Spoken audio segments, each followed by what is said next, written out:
Au sommaire cette semaine de Phubis TV. Justice, Newlands.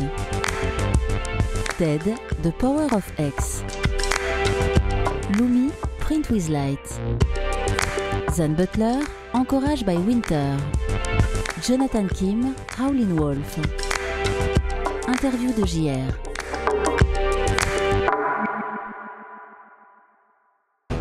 Voici le nouveau clip du duo français Justice pour leur dernier single Newlands. Un mélange de football américain et de rollerball qui fait référence à plusieurs films et séries animées cultes des années 80.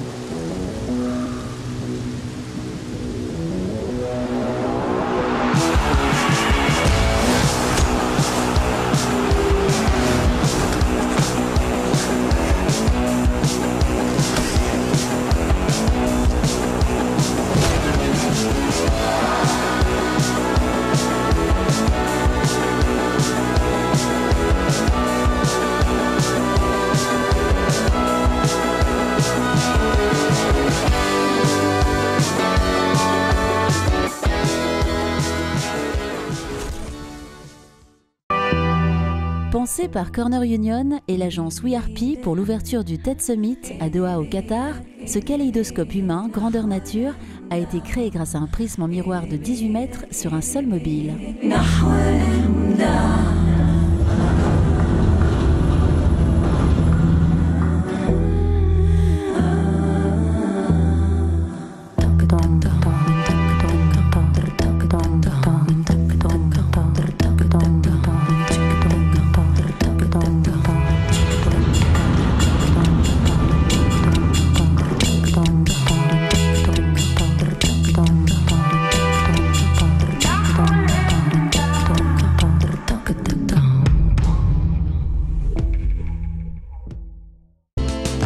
Afin de présenter leur nouveau procédé d'impression, Lumi nous propose de découvrir leur technique basée sur des teintures Incody, couplées à l'application gratuite Lumi Typer.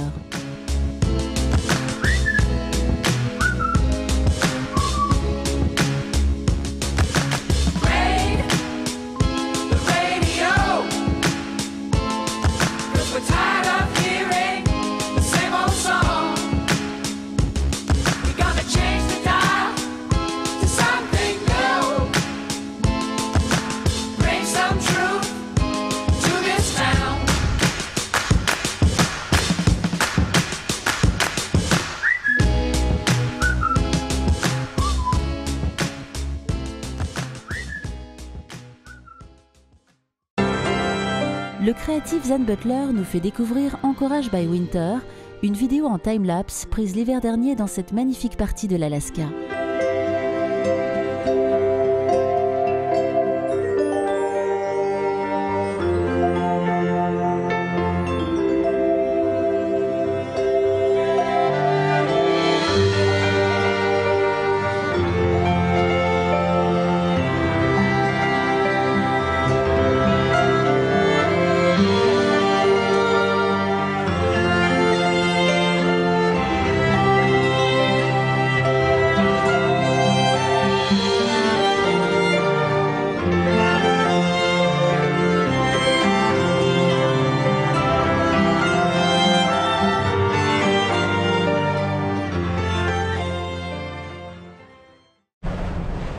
Jonathan Kim a eu l'occasion de reprendre en images le morceau Evil de Howlin' Wolf dans le cadre de la Promax BDA Conférence.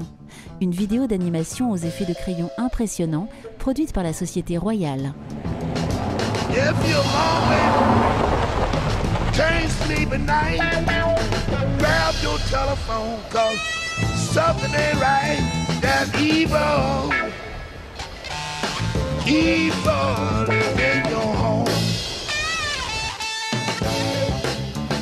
Just warn you, brother, you better watch your happy home.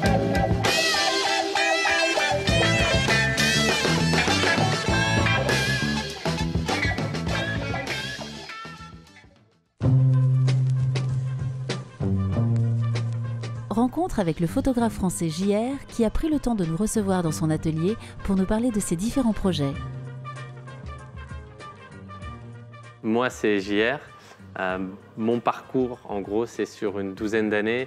J'ai travaillé l'image en commençant par coller des petites photos, les encadrer à la bombe de peinture, faire des portraits, les agrandir et les coller dans les villes du monde. Peu importe si je fais la photo ou pas, c'est ce qu'on fait de la photo qui compte, où on la place, quel statement elle fait. Et Inside Out, en fait, quand j'ai reçu le TED Prize l'année dernière, je me suis dit, tiens, j'ai la possibilité de parler à des millions de gens d'un coup. J'aimerais bien créer quelque chose de vraiment encore plus participatif que ce que j'ai pu faire au cours des dernières années. Et je dis, voilà, vous faites un portrait, c'est la règle, par contre, noir et blanc. Vous l'uploadez sur un site, nous on l'imprime, on vous la renvoie où que vous soyez dans le monde, et c'est vous qui décidez ce que vous allez en faire. Et ce qui s'est passé était au-delà de toute espérance. Il y a eu plus de 100 000 portraits collés dans le monde.